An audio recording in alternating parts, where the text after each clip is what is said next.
Assalamualaikum warahmatullahi wabarakatuh.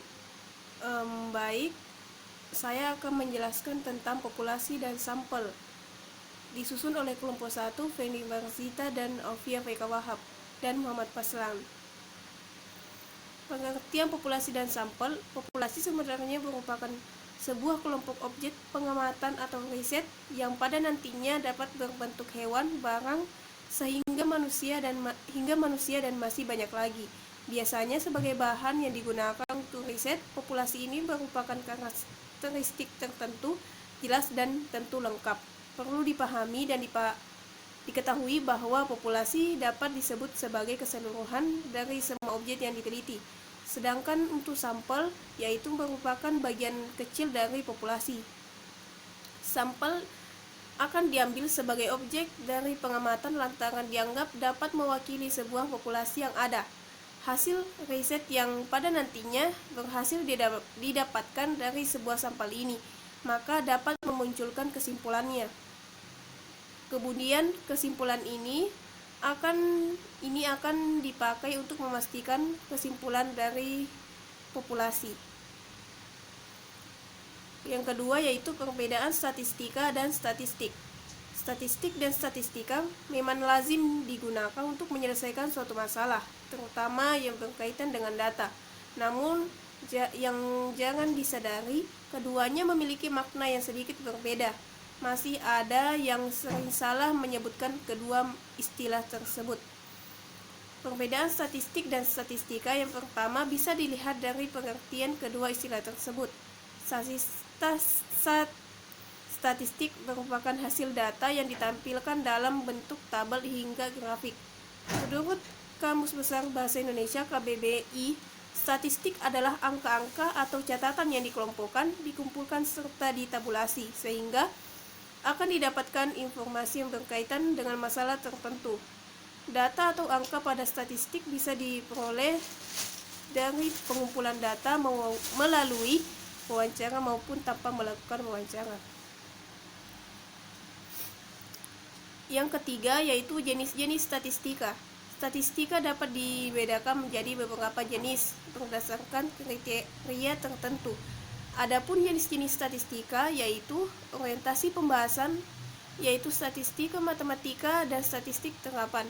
Yang kedua, fase dan tujuan analisis, yaitu statistik deskriptif dan statistik inferensial. Yang ketiga yaitu asumsi distribusi populasi data, yaitu statistik parametrik dan statistik non-parametrik. Yang ketiga yaitu jumlah variabel terikat, yaitu statistik univariat dan statistik multivariat.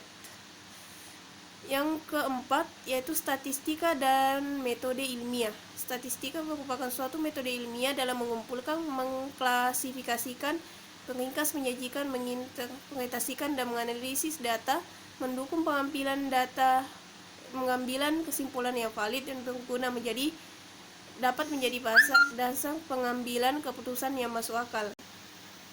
Melalui statistika deskriptif dan pengenaan dengan pengumpulan, pengolahan, penyajian dan seluruh data pengamatan tanpa pengambilan kesimpulan. Fase inferensi, setelah data dikumpulkan maka dilakukan berbagai metode statistik untuk menganalisis data dan kemudian dilakukan interpretasi serta diambil kesimpulan. Statistika inferensi akan dihasilkan generalisasi jika sampel representatif. Sekian, wassalamualaikum warahmatullahi wabarakatuh. Selanjutnya akan dilanjutkan oleh Fendi Marzita.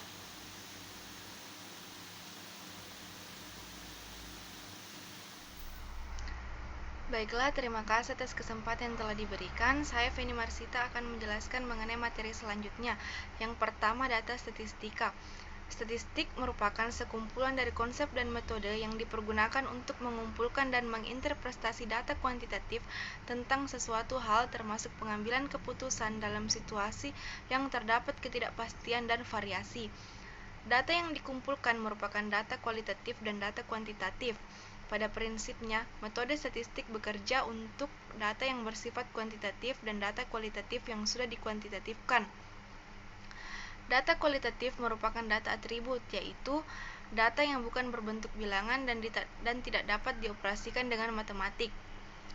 Data kualitatif dapat dikuantitatifkan dengan cara memberi skor, peringkat, maupun dengan cara pemberian indeks. Data kuantitatif digolongkan menjadi dua, yaitu data diskrit atau variabel diskrit dan data kontinu atau variabel kontinu. Data diskrit merupakan data dari hasil perhitungan, sedangkan data kontinu merupakan data dari hasil pengukuran lapangan. Data kuantitatif mempunyai sifat yang harganya selalu berubah-ubah atau bersifat variabel. Yang kedua, skala pengukuran.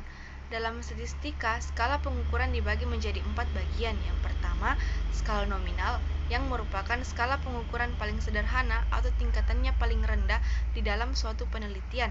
Yang kedua, skala ordinal, skala pengukuran yang sudah menyatakan peringkat antar tingkatan, jarak atau interval antar tingkatannya pun tidak harus sama. Yang ketiga, skala interval, skala pengukuran yang biasa digunakan untuk menyatakan peringkat untuk antar tingkatan. Jarak atau interval antar tingkatannya pun sudah jelas, tidak memiliki nilai nol mutlak.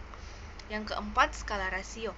Skala rasio merupakan skala pengukuran yang ditujukan pada hasil pengukuran yang bisa dibedakan, diurutkan, memiliki jarak tertentu, dan bisa dibandingkan. Skala rasio merupakan skala yang tingkatannya paling tinggi dan paling lengkap dibanding skala-skala lainnya. Yang ketiga, rumus perhitungan sampel. Dalam statistik inferensial, besar sampel sangat menentukan representasi sampel yang diambil dalam menggambarkan populasi penelitian. Oleh karena itu, menjadi suatu kebutuhan bagi setiap peneliti untuk memahami kaidah-kaidah yang benar dalam menentukan sampel minimal dalam sebuah penelitian. Penyederhanaan rumus banyak dikenal dengan istilah rumus Slovin. Rumus Slovin yaitu N kecil sama dengan N besar dibagi 1 tambah N besar E kuadrat, di mana N kecil merupakan ukuran sampel, N besar merupakan ukuran populasi, dan E merupakan persen kelonggaran ketidaktelitian dalam pengambilan sampel atau yang biasa disebut dengan margin of error. Yang keempat, teknik penarikan sampel.